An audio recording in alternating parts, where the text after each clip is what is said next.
नमस्कार दोस्तों, स्वागत है आपका हमारे YouTube चैनल पर जिसका नाम है इन्फॉर्मेशन टेक्नोलॉजी गुरु स्कूल। दोस्तों, मैं हूं आपका दोस्त, चैनल का होस्ट विष्णु जाधव। दोस्तों, आज हम सीखने वाले हैं कि एक ऑफलाइन फॉर्म में डेटा लेकर क्लाउड बेस पे या इंटरनेट पे कैसे स्टोर किया जाता है। दोस्तों, ये वीडियो इंफॉर्मेशन टेक्नोलॉजी और जो CS यानी कंप्यूटर साइंस के जो स्टूडेंट्स हैं उनके लिए बेहद खास होने वाला है या इंफॉर्मेटिव होने वाला है। उनके प्रोजेक्ट के लिए ये काम आएगा। तो अंत तक बने रहिए और देखते रहिए इंफॉर्मेशन टेक्नोलॉजी गुरु स्कूल।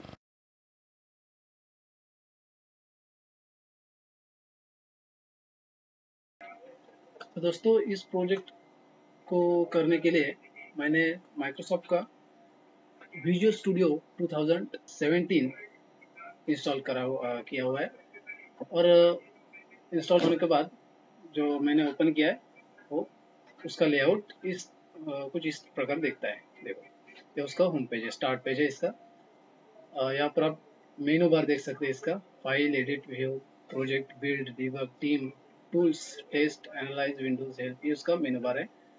और ठीक है, उसके बाद अगर हमें नया प्रोजेक्ट लेना है तो हम पहले फाइल्स में जाएंगे, फाइल, उसके बाद न्यू न्यू टैब आपको दिख रहा है, न्यू, उसके बाद प्रोजेक्ट, नया प्रोजेक्ट हमने चॉइस किया। उसके बाद लेफ्ट साइड में आप देख सकते हैं कि विंडोज डेस्कटॉप सिलेक्टेड है, वो बाय डिफॉल्ट सिलेक्ट है, उसको वही चाहिए आपको तो उसी को सिलेक्ट रहने दीजिए। उसके बाद Windows form application in bracket .NET framework, उसको भी यही हमें चाहिए तो इसको ये सिलेक्ट रखेंगे। उसके बाद हम जिस एप्लीकेशन को बनाने वाले उस एप्लीकेशन का नाम हम यहाँ देंगे। तो मैं उसका नेम दे देता हूँ, फायरबेस IT यूट्यूब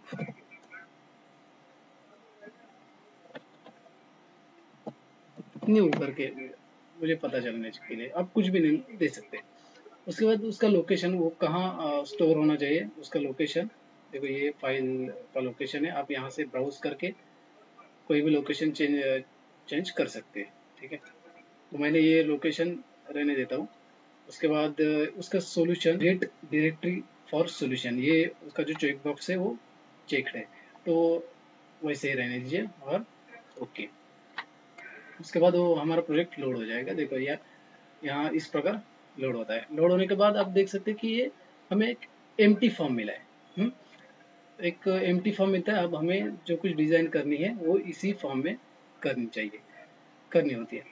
ठीक है, उसके बाद आप देख सकते हैं कि यहाँ राइट साइड में सॉल्यूशन एक्सप्लोरर आ रहा है, सॉल्यूशन एक्सप्लोरर।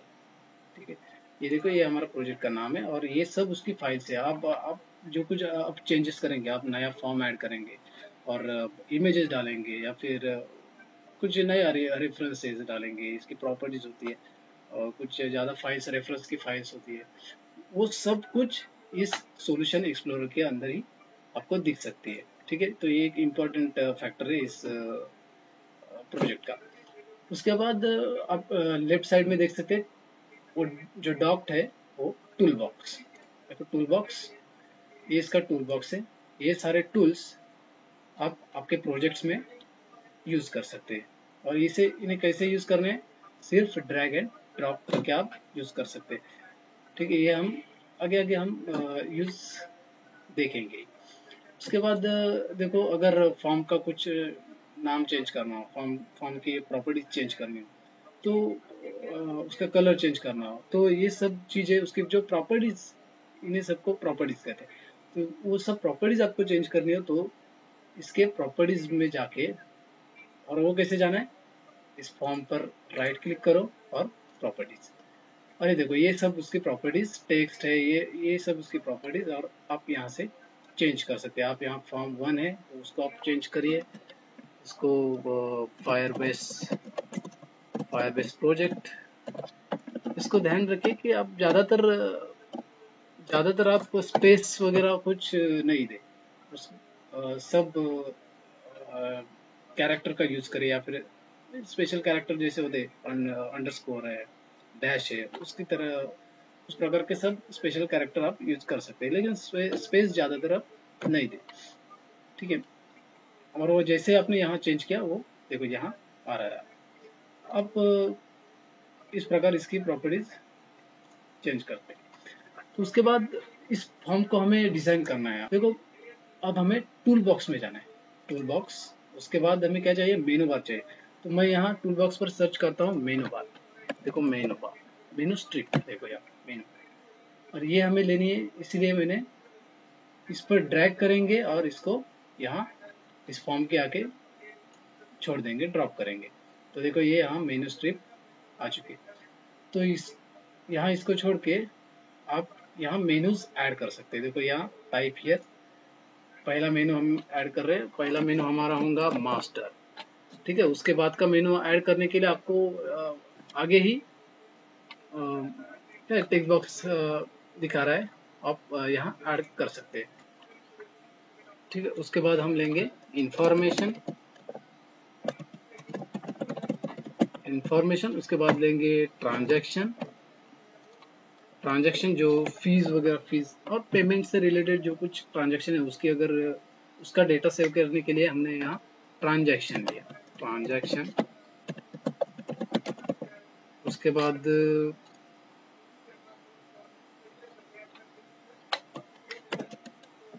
यूटिलिटीज,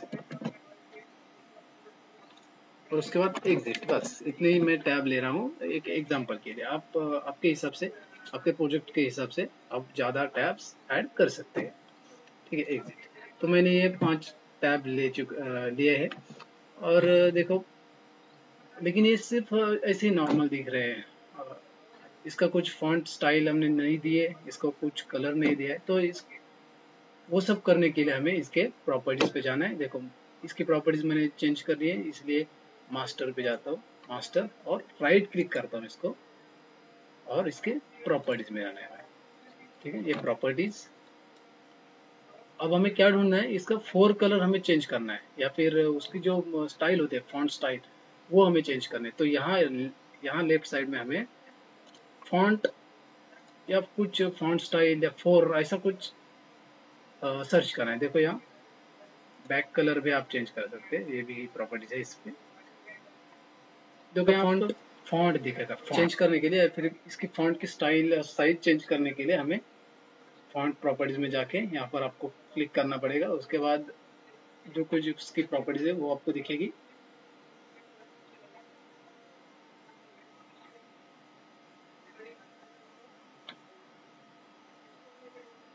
देखो ये उसकी फॉन्ट की प्रॉपर्टीज है। फॉन्ट आप क्या टाइम्स न्यू रोमन लेना है, तो यहाँ simply times new Roman click किए, टाइम्स न्यू रोमन। उसके बाद बोल्ड करना है उसको, फॉन्ट स्टाइल बोल्ड रखो। उसके बाद साइज उसकी बढ़ानी है, तो साइज बढ़ाओ, 18 कर दिए। उसके बाद ओके, ठीक है। और वो चेंज डायरेक्टली आपको यहाँ देखने को मिलेगा। देखो मास्टर, और वो हमने जैसा चेंज किया वो यहाँ एक्टिव होता है, ठीक है। उसके बाद यही चेंज इन सबको करता हूँ मैं। इंफॉर्मेशन, प्रॉपर्टीज, फॉन्ट पर जाके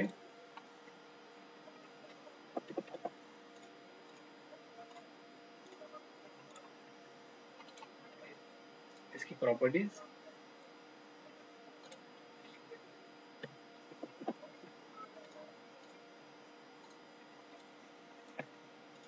यूटिलिटीज, इसकी प्रॉपर्टीज भी चेंज करता हूँ।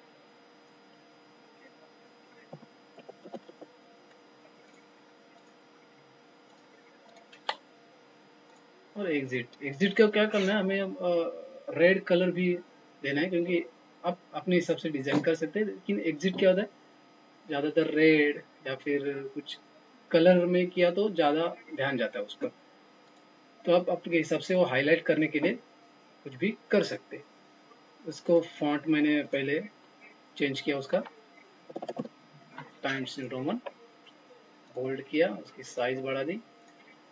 और इसको यहाँ देखो 4 कलर है ब्लैक, वो मैं चेंज करके रेड कर देता हूँ। देखो यहाँ कस्टम में जा रहा हूँ, कस्टम और रेड सिलेक्ट किया, तो वो ऑटोमेटिक रेड हुआ,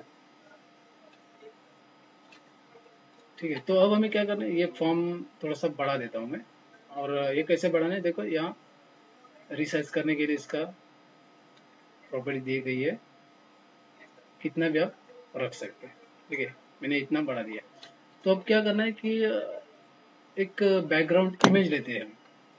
ठीक है, बैकग्राउंड इमेज के लिए हमें क्या करना है, यहाँ फॉर्म की प्रॉपर्टीज, उस फॉर्म की प्रॉपर्टीज में जाके राइट क्लिक करके प्रॉपर्टीज, और इसके यहाँ लेफ्ट साइड में आपको बैकग्राउंड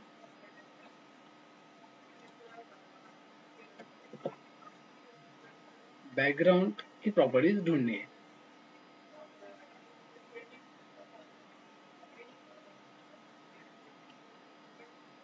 देखो यहाँ बैकग्राउंड इमेज, तो देखो यहाँ से आप बैकग्राउंड इमेज आप यहाँ से इंपोर्ट कर सकते हैं। देखो वो कैसे, यहाँ पर आप क्लिक करके लोकल रिसोर्सेस सिलेक्ट करो, लोकल रिसोर्सेस आप यहाँ इंपोर्ट करो।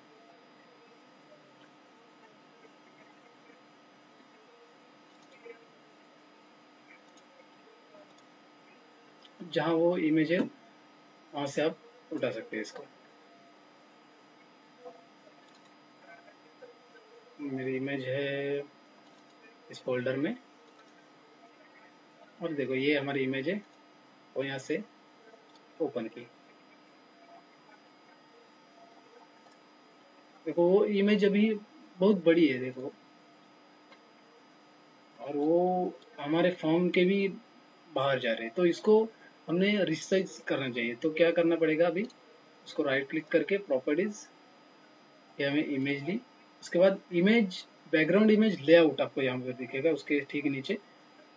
तो लेआउट चेंज करना पड़ेगा, उसके लिए यहाँ पर आपको प्रॉपर्टीज, उसके प्रॉपर्टीज में, सॉरी उसके नीचे बैकग्राउंड लेआउट में, उसके प्रॉपर्टीज में स्ट्रेच आपको दिखेगा, स्ट्रेच उस पर क्लिक करना है। स्ट्रेच किया तो ऑटोमेटिक वो अपने अपने आप को उसने रिसाइज कर दिया अपने फॉर्म के हिसाब से। ठीक है, अब मेनू बार भी कुछ लगना चाहिए, तो उसका भी बैकग्राउंड हमें चेंज करना है। तो मेनू बार का पूरी स्ट्रिप का हमें बैकग्राउंड चेंज करना पड़ेगा। तो वो कैसे, मेनू स्ट्रिप मैंने सिलेक्ट किए, राइट क्लिक किया, उसके बाद उसकी प्रॉपर्टी, वो सब कुछ यहाँ आपको प्रॉपर्टीज में जाके चेंज करना पड़ेगा। ओके, उसके बाद उसका बैकग्राउंड कलर आपको सेट करना है। देखो यहाँ बैक कलर, और उसका बैक कलर हम ये देखें, एक्टिव कैप्शन, ये जो सिस्टम का ही होता है, वो हमें सिलेक्ट किया। अलग दिखना चाहिए, ज़्यादा भी अलग नहीं दिखना चाहिए। ठीक है, देखो एक ऐसा हमारा कुछ होम पेज दिखेगा। ठीक है, तो अब हमें क्या करना है कि इस होम पेज में अ, अभी हमने लिंक्स अटैच नहीं किया और कुछ डेटा ऐड नहीं किया, तो यहाँ पर सब मेनू ऐड कर देता हूँ। स्टूडेंट के डेटा के लिए, टीचर के डेटा के लिए, कोर्स के डिटेल्स भरने के लिए, ये सब हमें सब मेन्यूज डालने पड़ेंगे। और वो कैसे किया जाता है, देखो यहाँ पर मैं जैसे क्लिक करता हूँ, उसके नीचे ठीक टाइप हियर ऐसा करके मेनू ऐड करने के लिए एक ऑप्शन आ जाता है। तो उस पर हम क्लिक करके सब मेनू ऐड करेंगे। और वो सब मेनू स्टूडेंट की इंफॉर्मेशन लेने के लिए मैंने पहला स्टूडेंट के लिए सब मेनू ऐड किया, स्टूडेंट रजिस्ट्रेशन। ठीक है, स्टूडेंट रजिस्ट्रेशन। उसके बाद दूसरा सब मेनू में ऐड करना चाहता हूँ, तो उसके ठीक नीचे आप यहाँ ऐड कर सकते हैं टीचर रजिस्ट्रेशन करके, टीचर रजिस्ट्रेशन। उसके बाद कोर्स डिटेल्स भी ऐड कर सकते हैं, कोर्स रजिस्ट्रेशन, कौन सा कोर्स लेना है स्टूडेंट्स को, ये सब आपको उसके पहले आपको कोर्स कितने हैं, कोर्स कौन सी है, उसकी फीस कैसी है, ये सब आपको भरनी चाहिए। इसीलिए मैंने तीसरा सब मेन्यू लिया, कोर्स रजिस्ट्रेशन। ठीक है, सिर्फ आप अपने हिसाब से ज़्यादा टैब्स ले सकते हैं, मैंने सिर्फ ये 3 लिए। उसको उसकी भी आप प्रॉपर्टीज में जाके उसकी साइज वगैरह कुछ चेंज कर सकते हैं। मैं साइज वही रहने देता हूँ उसकी, सिर्फ उसका 4 कलर चेंज कर देता हूँ। पहले यहाँ फॉन्ट में आपको 4 कलर दिखेगा, 4 कलर में जाके आपको आपके हिसाब से कौन सा कलर ठीक लगे आप रख सकते हैं। देखो मैंने ब्लू लिया, उसके बाद इसका भी मैंने चेंज कर देता हूँ। इसका 4 कलर मैंने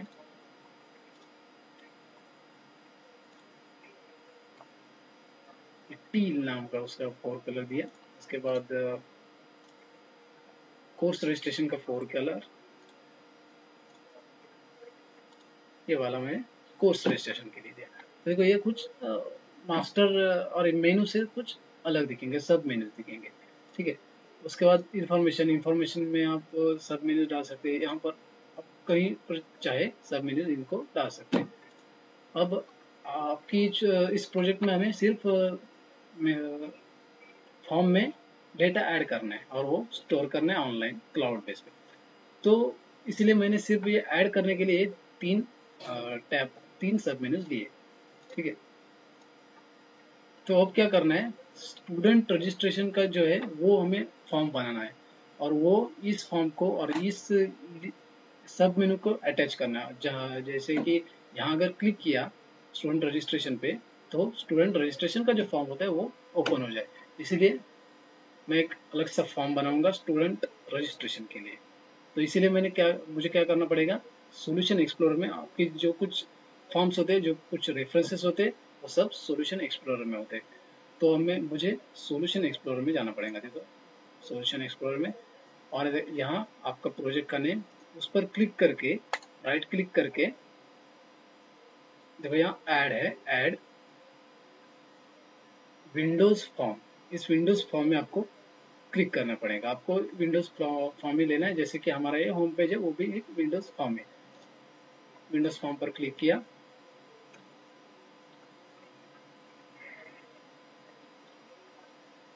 ठीक है। फॉर्म ओपन होने के बाद आपको उसका नेम चेंज कर सकते हैं। स्टूडेंट रजिस्ट्रेशन के बारे में है तो स्टूडेंट REG नाम का एक मैं उस फॉर्म को मैंने नाम दे देता, स्टूडेंट REG, तो मैं ऐड कर देता हूँ। ऐड, देखो ऐड होने के बाद वो कुछ इस प्रकार एम्प्टी दिखेगा। तो आपको डिजाइन करना पड़ेगा जैसे आपने होम पेज डिजाइन किया। ये इतना ही रहने देता हूँ और यहाँ पर हम कुछ सब डिजाइन करेंगे। देखो डिजाइन करने के लिए जैसे आप सीख गए हैं, टूल बॉक्स में जाके यहाँ पर आपको अभी कुछ मेनू वगैरह कुछ जरूरत नहीं है, क्योंकि हम सिर्फ यहाँ स्टूडेंट की इंफॉर्मेशन फिल करने के लिए सब टैब्स, सब टेक्स्ट बॉक्स वगैरह लेंगे। तो मुझे पहले क्या लेना पड़ेगा, लेबल्स लेने पड़ेंगे, लेबल्स होंगे, टेक्स्ट बॉक्सेस होंगे और एक बटन लेना पड़ेगा। तो पहले मैं एक लेबल ले लेता हूँ। वो किस लिए, और ज़्यादा बार आपको यहाँ सर्च करने की ज़रूरत नहीं है। देखो यहाँ थोड़ा सा स्क्रॉल करें तो यहाँ आपको लेबल मिल सकता है। लेबल और टेक्स्ट बॉक्स भी ज़्यादा सर्च करने की ज़रूरत नहीं। देखो यहाँ ड्रैग करा और यहाँ ड्रॉप किया।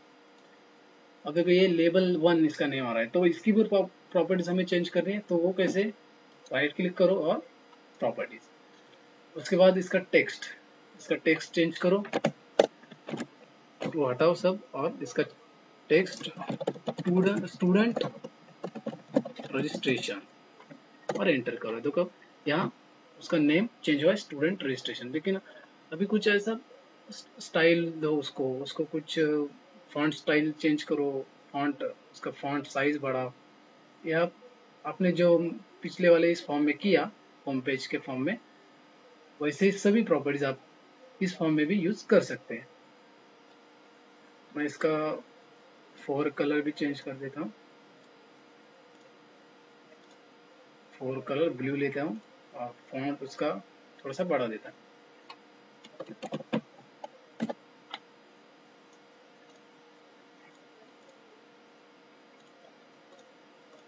ठीक है, ये 18 साइज दिए और टाइम्स न्यू रोमन और बोल्ड और इटैलिक किया उसको, ठीक है।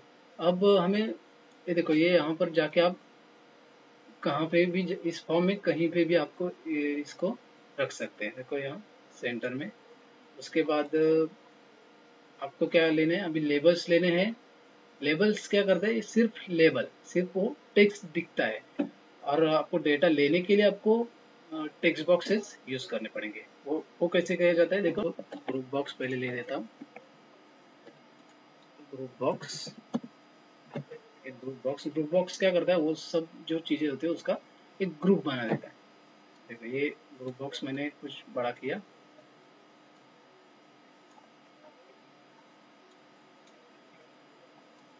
जो कुछ आप प्रॉपर्टीज इस ग्रुप बॉक्स को देंगे, वो सब प्रॉपर्टीज यहाँ पर आप इसमें ग्रुप बॉक्स में जो कुछ लेंगे, टेक्स्ट बॉक्सेस होंगे या लेबल्स होंगे, वो उसको सबको वो प्रॉपर्टीज अप्लाई होंगे। तो इसीलिए मैंने ग्रुप बॉक्स लिया। देखो टूल बॉक्स में आप गए हम, और अभी टेक्स्ट बॉक्स लेबल सर्च के, लेबल, उसके सामने टेक्स्ट बॉक्स। यहाँ देखो ग्रुप बॉक्स में जाके उसकी प्रॉपर्टीज चेंज करो पहले। उसका नेम भी आप चेंज कर सकते हैं, यहाँ से कुछ भी आप नेम दे सकते हैं, स्टूडेंट रजिस्ट्रेशन,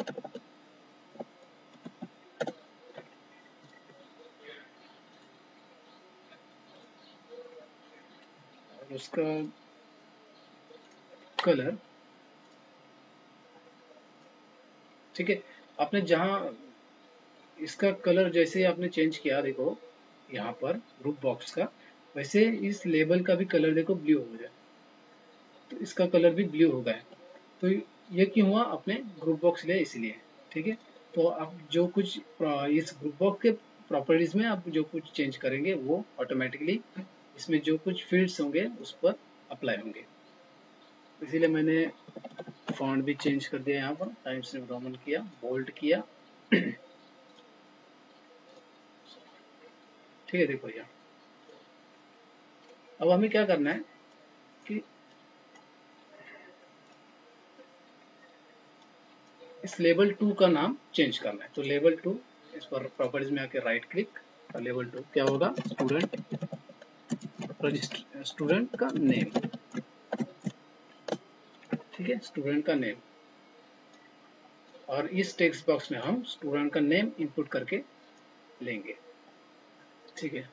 और उसके बाद हम अब कुछ और 3-4 टेक्स्ट बॉक्सेस यहाँ इनपुट करके लेंगे। देखो कैसे, टूल बॉक्स से यहाँ लेबल, पहले लेबल लिया, उसके बाद उसके सामने टेक्स्ट बॉक्स लिया, ये लेबल, उसकी प्रॉपर्टीज में जाके हमने उसका एड्रेस, आप कुछ भी आपके हिसाब से फील्ड्स ले सकते हैं। तो स्टूडेंट का एड्रेस,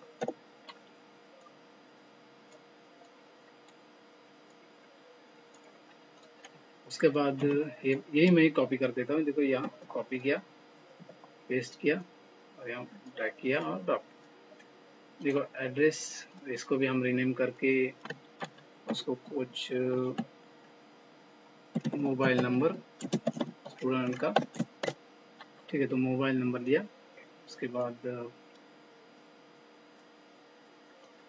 बाद इसको भी फिर से आप पेस्ट किया, देखो यहाँ, और यहाँ हमने लिया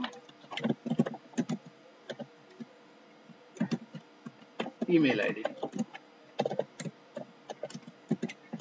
ईमेल आईडी,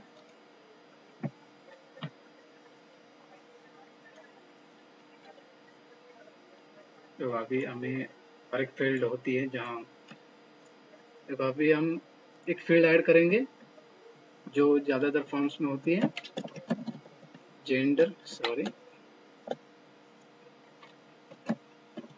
लेबल ऐड करेंगे, लेबल, और उसके सामने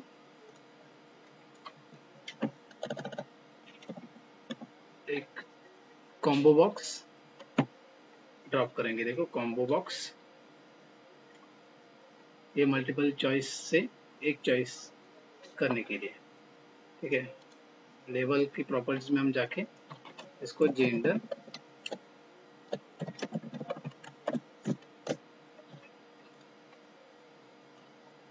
और यहाँ तो यहाँ आपको क्लिक करना है, और डेटा आप बाउंड कर सकते हैं। अगर कोई अलग सी शीट या अलग सा डेटा आपको यहाँ से देना है, तो यहाँ सिर्फ कम 2 ही फील्ड हमें यूज वहाँ डालनी है, मेल और फीमेल। तो इसलिए हमने इसकी प्रॉपर्टीज में जाके आइटम्स में, कलेक्शंस में, इसकी प्रॉपर्टीज में ऐड करना है मेल, और एंटर करके दूसरी प्रॉपर्टी या दूसरी फील्ड फीमेल, ठीक है, ये लिखिए ओके। उसके सब प्रॉपर्टी उसके नीचे आएगी, आ जाएगी, ठीक है। वो सेव करने के यहाँ है, सेव कर देता हूँ, सेव ऑल। और हमें एक बटन लेना पड़ेगा ये सब इंफॉर्मेशन सेव करने के लिए। तो वो कैसे, देखो यहाँ टूल बॉक्स में जाके हम बटन सर्च करेंगे, बटन, देखो यहाँ बटन। उसके बाद बटन ड्रैग करें, यहाँ ड्रॉप करेंगे, उसकी भी साइज थोड़ी सी बढ़ाएंगे। तो यहाँ बटन की प्रॉपर्टीज में यहाँ नीचे बटन का नेम जो टेक्स्ट है वो चेंज करके सबमिट करते हैं, सबमिट, ठीक है। तो यहाँ इस प्रकार से हम फॉर्म बना के रेडी है, ओके। उसके बाद इस फॉर्म की जो सबमिट पर क्लिक किया, उसके बाद जो एक्शन होने वाले हैं वो हमें कोडिंग में सब लिखना होगा। वो कैसे करते हैं आइए देखते हैं, ओके।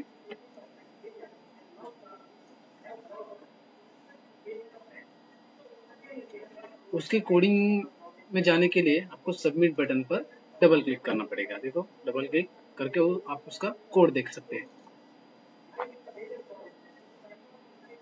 ठीक है। ये उसका सोर्स कोड है जो ऑटोमेटिकली तैयार होता है। आप जैसे जैसे फॉर्म में कुछ प्रॉपर्टीज ऐड करते हैं और उसके हिसाब से वो तैयार होते रहता है, ठीक है। उसके बाद आपको कुछ एक रेफरेंस ऐड करना पड़ेगा। उसके लिए आपको प्रोजेक्ट में जाना है, यहाँ प्रोजेक्ट, उसके बाद मैनेज न्यू गेट पैकेजेस, ठीक है। एक पैकेज आप हमें इंस्टॉल करना पड़ेगा जो क्या करेगा, फायरबेस और हमारे प्रोजेक्ट में जो इंटरेक्शन होते हैं उसके लिए वो इम्पोर्टेंट है, ठीक है। वो यहाँ हम ब्राउज पर क्लिक करेंगे, यहाँ सर्च करेंगे क्या, फायर शार्प, ठीक है, फायर शार्प। उस पर मैंने क्लिक, अपने यहाँ फायर शार्प सर्च किया तो यहाँ पर आपको दूसरी जो फाइल है यहाँ fire sharp dot serialisation dot JSON net, तो ये फाइल आपको इंस्टॉल करनी पड़ेगी, ठीक है। उस पर मैंने यहाँ क्लिक किया, उसके बाद इंस्टॉल पर क्लिक किया। अब उसकी इंस्टॉलेशन शुरू हो चुकी है,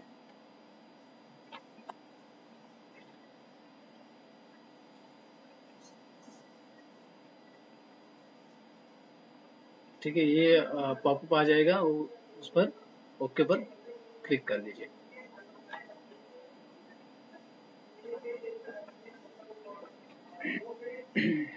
इस पैकेज में क्या होता है कि फायरबेस से आपका जो डॉटनेट का जो प्रोजेक्ट है उससे इंटरफेस और उससे जो रिस्पॉन्सेस आने वाले हैं उसके लिए जो मेथड्स लगते हैं और जो कॉन्फ़िगरेशंस लगते हैं ये सब इस पैकेज में होते हैं। तो देखो ये अब इंस्टॉल हो चुका है। तो अब अगर फिर से मैं इस कोडिंग पार्ट पे आता हूँ, ठीक है। अब कोडिंग के लिए हमें कुछ हेडर फाइल्स जो उसके रेफरेंस फाइल्स होते हैं वो हमें ऐड करने पड़ेंगे फायर शार्प्स के। देखो मैं यहाँ ऐड करता हूँ यूजिंग फायर शार्प, देखो हमने इंस्टॉल क्या है फायर शार्प, इसीलिए वो ऑटोमेटिक वो कीवर्ड एज अ कीवर्ड ले रहा है, उसको कुछ एरर नहीं दिखा रहा है। और ये कन्फिग, ये जो फर्स्ट वाला दिखा रहा है वो हमें चाहिए, वो कन्फिग,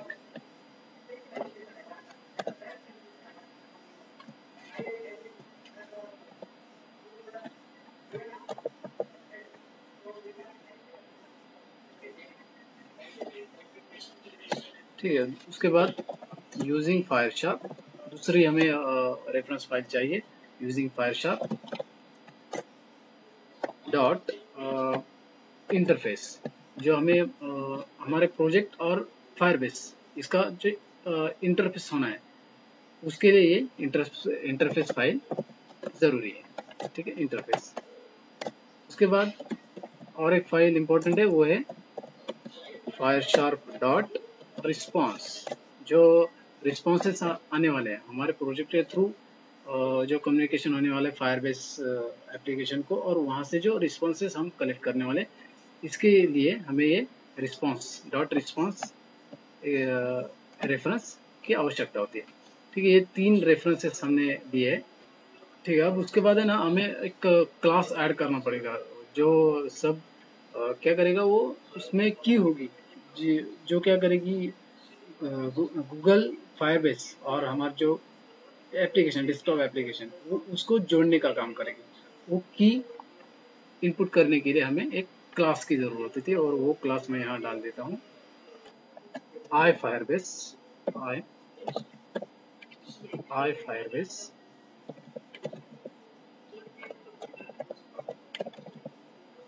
और आई Firebase config space config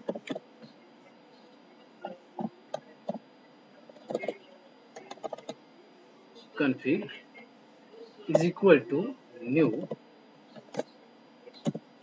iFirebase config। ठीक है, उसका क्लास,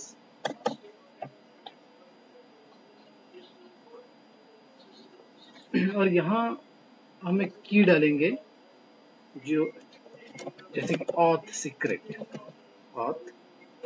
यानी कि ऑथेंटिकेशन सीक्रेट जो की होती है, जो ऑथेंटिकेट कर, जो की है वो जोड़ने वाले की एक ऑथेंटिकेशन की होती है। Auth secret is equal to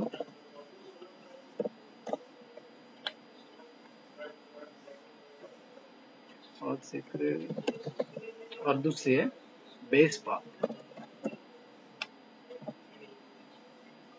ठीक है, तो हमने एक कोड लिखा है, देखो ये वो एरर दिखा रहा है कुछ, I Firebase config space config is equal to new. देखो यहाँ आई फायरबेस कन्फिग नहीं, ये सिर्फ फायरबेस कॉन्फ़िगरेशन। ओके, तो आई निकाल दिया। उसके बाद यहाँ ऑथ सीक्रेट की और एक बेस पाथ, ये जो दो कीज है वो हम गूगल फायरबेस में जो आपको मिलेगी वो हम यहाँ इनपुट करेंगे, और वो कैसे मिलेंगी वो आए वो देखते हैं अभी। ये पहले सेव कर लेते हैं, सेव किया। तो दोस्तों, गूगल फायरबेस पे अपना डेटाबेस क्रिएट करने के लिए और उसका यूज़ करने के लिए हमें गूगल firebase.google.com, इस गूगल के फायरबेस क्लाउड जो प्लेटफॉर्म है उस पर जाना पड़ेगा, या फिर आप यहाँ गेट स्टार्टेड, या फिर यहाँ राइट साइड पे ऊपर गो टू कंसोल, यहाँ आप क्लिक कर सकते हैं। दोनों भी वहीं पर सेम लिंक पे वो लेके जाते हैं हमको। ठीक है, तो यहाँ है, मैंने गो टू कंसोल पर क्लिक किया और इस वेब पेज पे आ गए हम। उसके बाद ये सब मेरा डेटाबेस है जो मैंने क्रिएट करे हुए थे। ठीक है, अब नया डेटाबेस क्रिएट करने के लिए हमें ऐड प्रोजेक्ट पर क्लिक करना पड़ेगा। ऐड प्रोजेक्ट पर क्लिक किया, उसके बाद हमारे प्रोजेक्ट का नाम इधर डालना पड़ेगा, क्योंकि मैं इधर डालता हूँ स्टूडेंट REG, और यूट्यूब करते हैं। ठीक है, स्टूडेंट REG यूट्यूब। उसके बाद कंटिन्यू पर क्लिक करते हैं, कंटिन्यू।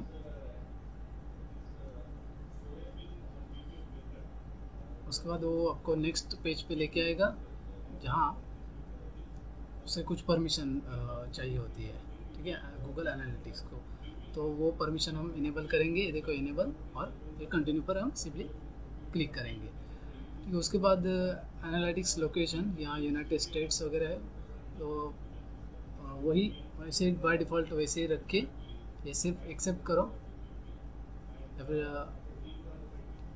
यूनाइटेड स्टेट वैसे ही रखो, या फिर यहाँ इंडियन करो। ठीक है, इंडिया कर देता हूँ मैं। उसके बाद यहाँ ये एक्सेप्ट कर दे, एक्सेप्ट और क्रिएट अ प्रोजेक्ट। ठीक है, हमारा प्रोजेक्ट अब क्रिएट हो रहा है। ये थोड़ा सा फ्यू मिनट्स लेगा।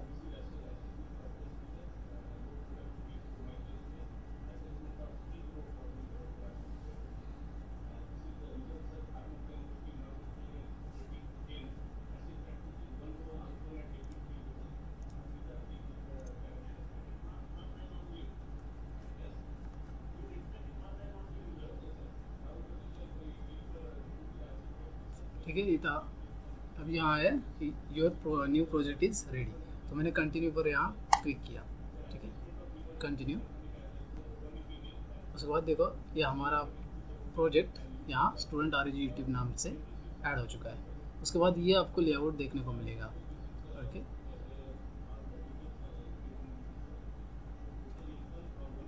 यहाँ पर देखो लेफ्ट साइड में यहाँ authentication, database, storage, hosting, functions, ये सब उसके प्रॉपर्टीज़ है। और अब क्या करना पड़ेगा हमें ना, डेटाबेस ऐड करना पड़ेगा। देखो यहाँ डेटाबेस और ऑथेंटिकेशन कीज़ वगैरह आपको लगेगी, वो आपको प्रोजेक्ट में पता चलेगा कि कहाँ हम उसका यूज़ करते हैं। ये हमने डेटाबेस क्रिएट किया, student registration student RG YouTube, तो उस पर डबल क्लिक करेंगे, वो ओपन करेंगे।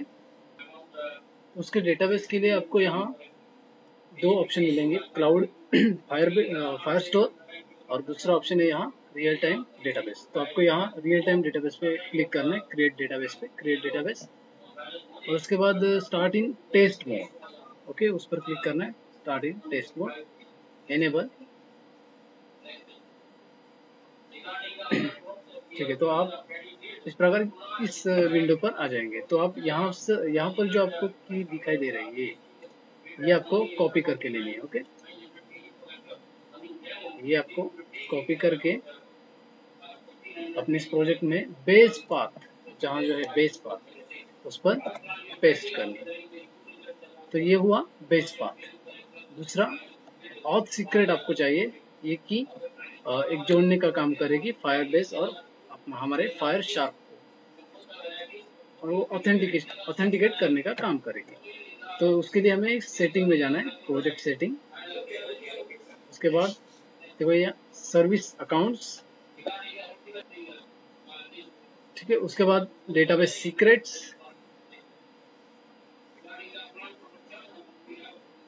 और नीचे आपको देखो यहाँ डॉट डॉट में एक आपको सीक्रेट की दिखाई देगी, वो शो करो, एक कॉपी करो। ठीक है, वो कॉपी हो चुकी है, और यहाँ आकर पेस्ट करो। ठीक है, तो ये है ऑथ सीक्रेट की और ये बेस पाथ। तो इस प्रकार जो कनेक्शन है वो private fire sharp fire sharp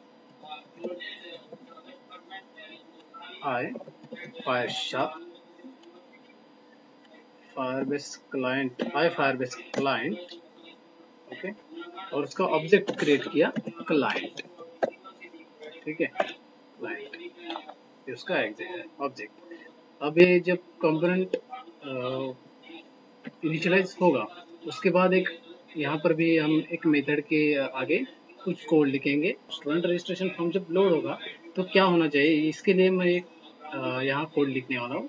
तो इसीलिए आपको क्या करना है, इस फॉर्म पर फिर से जाना है, स्टूडेंट रजिस्ट्रेशन फॉर्म पर, और उस फॉर्म पे यहाँ किसी टूल पे या फील्ड पे नहीं, इस फॉर्म पे डबल क्लिक करना है। ठीक है, और ये फील्ड उठाकर और ये कट करके यहाँ पेस्ट किया है। ठीक है, अब इसमें हम एक कोड लिखेंगे कि क्लाइंट, ये जो हमने ऑब्जेक्ट ऊपर क्रिएट किया, ये client is equal to new fire sharp dot Firebase client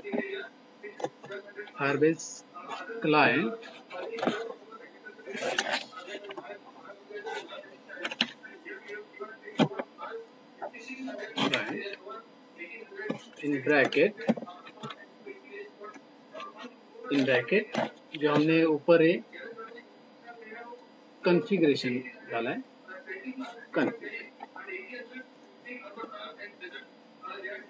ठीक है। जो कॉन्फ़िगरेशन में हमने ये सब लिखा है, ये सब ऑथेंटिकेशन की है और ये बेस पाथ है, वो सब अब इस क्लाइंट इस ऑब्जेक्ट में स्टोर हो चुका है। ठीक है, इस एक स्टेटमेंट के कारण, क्योंकि बटन पर अगर हमने डबल क्लिक किया तो कौन से एक्शन होने वाली है, ये आपको यहाँ डिफाइन करना पड़ेगा। तो सबमिट पर क्लिक करना, सबमिट,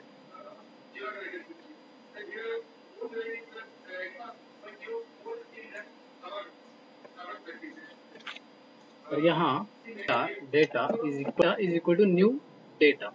ओके, उसमें यहाँ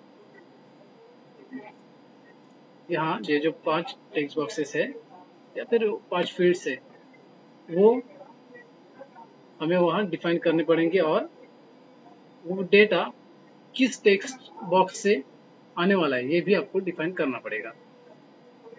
तो अपने जहाँ यहाँ जो लेबल दिए है ये, उसके ही नाम मैं वहाँ डाल देता हूँ, जैसे स्टूडेंट नेम, नेम लेता है, सिर्फ नेम इज इक्वल टू, और यहाँ नेम में कहाँ डेटा आने वाला है, नेम इस वेरिएबल, नेम एक वेरिएबल हुआ, उस वेरिएबल में कहाँ से डेटा आके स्टोर होने वाला है ये आपको यहाँ डिफाइन करना पड़ेगा। तो किस टेक्स्ट बॉक्स में से आने वाला है, आप फिर से यहाँ डिजाइनर में जाइए और इस टेक्स्ट बॉक्स के प्रॉपर्टीज में जाइए, यहाँ प्रॉपर्टीज, और उसके बाद उसके डिजाइन में जाएगी, यहाँ देखो यहाँ डिजाइन, और उसका डिजाइन का नेम देखो, डिजाइन में नेम उसका टेक्स्ट बॉक्स 1 है, तो ये नेम आप चेंज भी कर सकते, या फिर ये जैसा है वैसा ही कॉपी करो और यहाँ आके पेस्ट करो, और डॉट टेक्स्ट, यानी कि इस टेक्स्ट बॉक्स में, इस नाम के टेक्स्ट बॉक्स में जो कुछ आने वाला है वो नेम इस वेरिएबल में स्टोर हो जाएगा।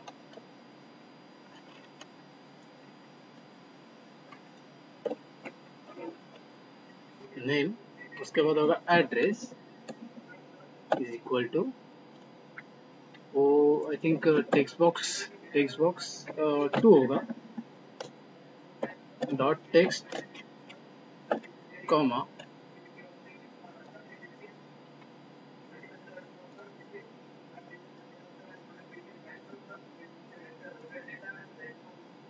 ये फिक्सेस है, डेटा डॉट एड्रेस ये भी चल सकता है। उसके बाद फील्ड है मोबाइल नंबर, जेंडर और ईमेल आईडी, ये तीनों फील्ड में डाल देता हूँ पहले, मोबाइल, जेंडर, ईमेल। ठीक है, मोबाइल, इसके प्रॉपर्टी में जाके इसके डिजाइन में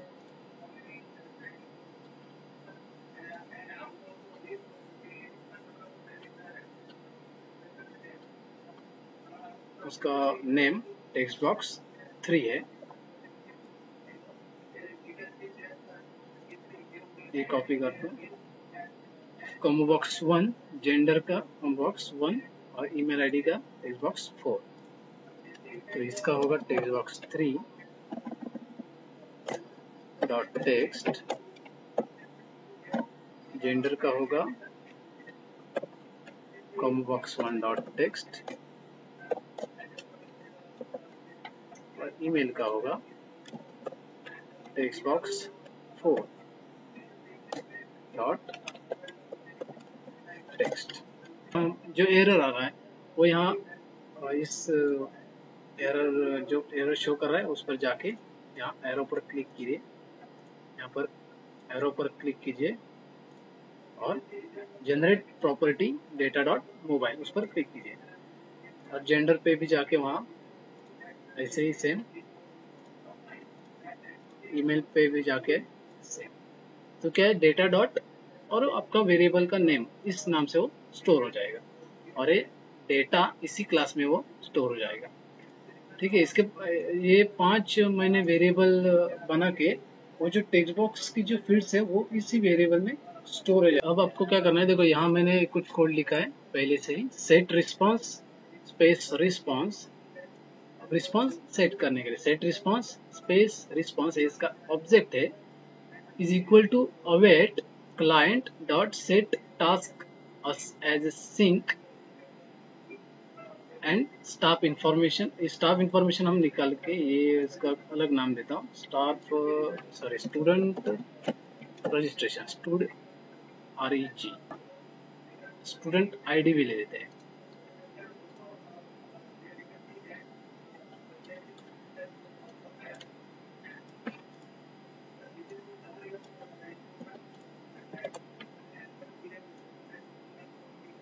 यहाँ दिया स्टूडेंट आईडी,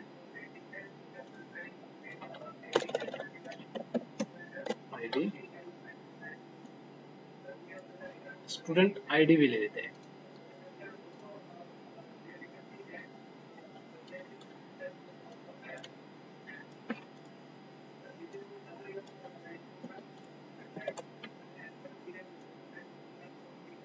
यहाँ दिया student ID,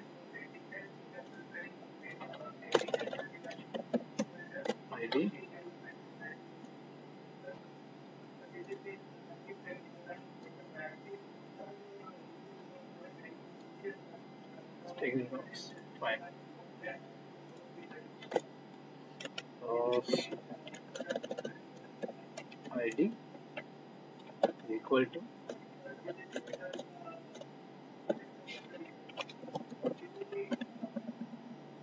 string of file dot text।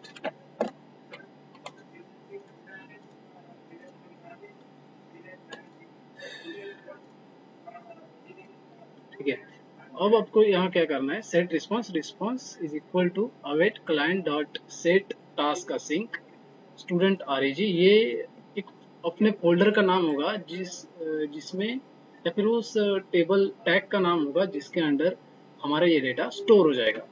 और टेक्स्ट बॉक्स 5 डॉट टेक्स्ट और डेटा, ये डेटा यानी कि ये फील्ड, ये अभी तक सेट एज सिंक नहीं किया है, इसीलिए वो एरर दिखा रहा है।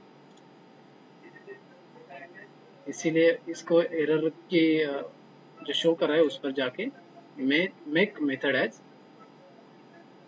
सिंक।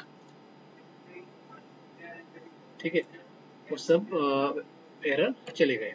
ठीक है, उसके बाद message box dot show data saved successfully plus result dot ID.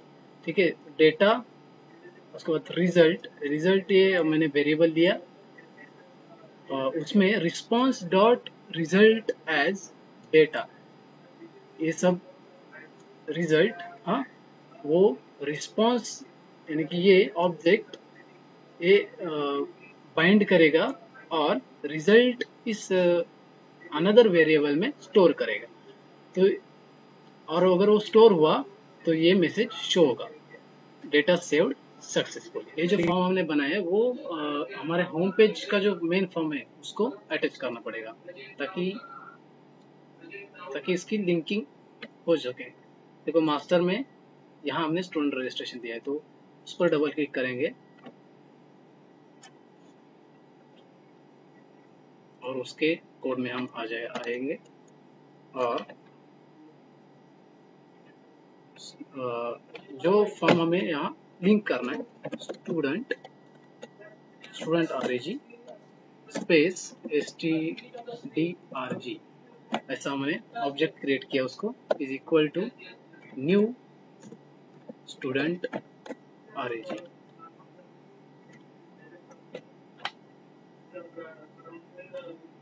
Students R G, ठीक है। और उसके बाद stdrg, ये हमने जो ऑब्जेक्ट क्रिएट किया है वो डॉट शो, क्योंकि ये जो डेटा था, ये सब जो स्टूडेंट रजिस्ट्रेशन का जो फॉर्म था वो सब अब इस ऑब्जेक्ट में स्टोर हो चुका है, इसलिए सिर्फ इस ऑब्जेक्ट का उपयोग करके हम वो डेटा शो कर सकते हैं, वो फॉर्म हम शो कर सकते हैं। इसलिए मैंने stdrg.show यानी कि ये ऑब्जेक्ट डॉट शो ऐसे यहाँ लिखा है। ठीक है, अब हम स्टार्ट करेंगे, अब डिबगिंग स्टार्ट करेंगे।